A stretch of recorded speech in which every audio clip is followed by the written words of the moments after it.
So, of course, the general plan's been a real dominant topic this election season.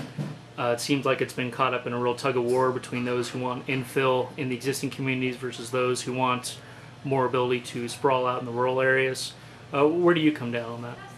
Yeah, most of the time, you get asked which plan are you for? And right now they're mixing and matching the plans. The pieces from A are going into B and D going into B, and so I think I don't think you can pick a plan right now. It's going through the public process. The Planning Commission will eventually recommend to the board a final plan. So I think the most important part is to pick elements out of the plan. I want to see that our rural ag and timberlands are protected. I want to make sure that there's adequate public safety, that there's adequate infrastructure. And so, in regards to the infill question, they said that we can't afford to have rural lands, have houses built on them. But I don't know, I've been in McKinleyville my whole life, and there's already houses out there. There's already people who live in the rural parts, and so I would hope that that we wouldn't forget about those people. And then if we have infill, the system in McKinleyville, the whole infrastructure for the water and wastewater system was built off of having 10,000-acre parcels, and so that's what the plan was from the beginning. And so now, if you're going to make the density a lot smaller than that, there is going to have to be upgrades. So there's going to have to be money spent either way. And for me, I want to make sure that they don't forget about the people who already live out in those rural areas. What would you say your vision is of economic development? Where does the county need to go to provide more sustainable jobs and get folks staying here and their kids staying here instead of having to move away? Yeah, I think that's one of the main reasons why I'm running, is because I'm very worried about that part of it. And being on the Trinidad Rancheria, I know how to create jobs. We've created hundreds of jobs up there, and some of them are really well-paying jobs. So, and to get more up here, Humboldt County needs to be more business friendly. First of all, when people come and they're looking around and they want, they're shopping communities on where they want to put their business, you gotta welcome them in and make them feel like they're gonna be welcomed into the community. They're gonna get a fair shot when they do come here, and so that'd be first, is try to create a climate where those businesses feel welcome to come into Humboldt County. Next is we have to have a duplicative broadband service.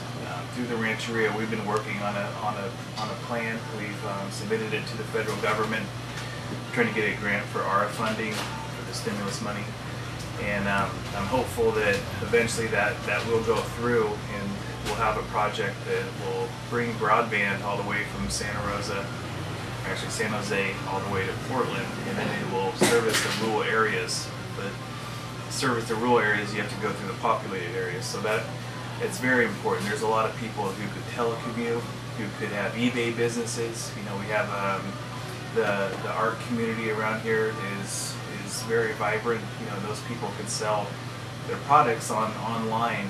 There's the millions and millions of dollars made on eBay every year, and people out in the rural communities, all the way out to Orleans, they had that option.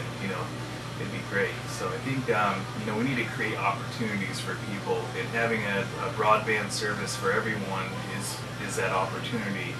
And it's not there now. It's very limited here. I sell insurance, and everything is web-based for us. So every time the line gets cut down by Leggett, the whole county shuts down. Basically, there's no credit card processing. All of our insurance businesses is web-based. So we're dead in the water as soon as that line gets cut. So I think it's very, very important to get that line going both ways and getting different options in here. Speaking of transportation, of course, public transit is something SUPS and the County Association of Governments has a lot of influence over. Is that something you'd like to see improved as far as Sunday bus service, service to some of our more outlying areas being a bit more consistent, reliable, that sort of thing?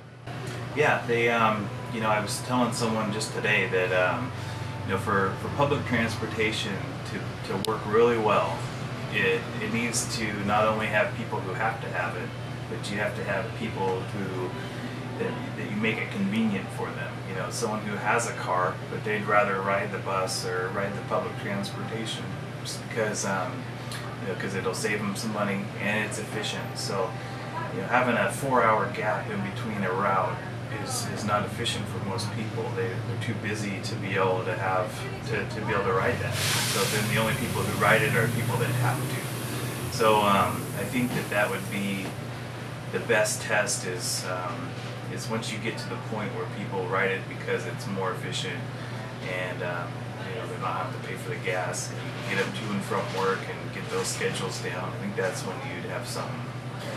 But right now it's basically for people who have to ride it or people that feel strongly about gas and their carbon footprint and things like that. So.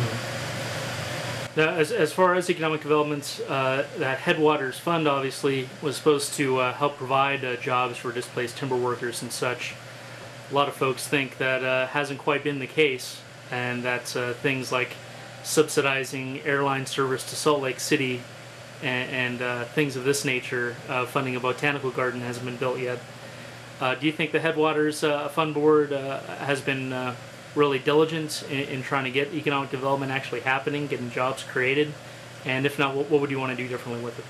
Yeah, they. I think they're doing an okay job. I mean, they. You know, can it always be better? Sure, but you know, they're pretty diligent, and they go and do all the legwork, and then they present the ideas to the Board of Supervisors. So it's ultimately the Board of Supervisors who's going to approve the project. It's not the Headwaters. So. You know, can they always be better? Sure, and but I think that for the most part, you know, they're looking for good projects and a way to stimulate the economy. And have they fallen on their face a few times? Sure, but you know, with business, there's always a risk, and it's not going to be perfect all the time. So I don't fault them too much. Business is hard, you know, no matter what.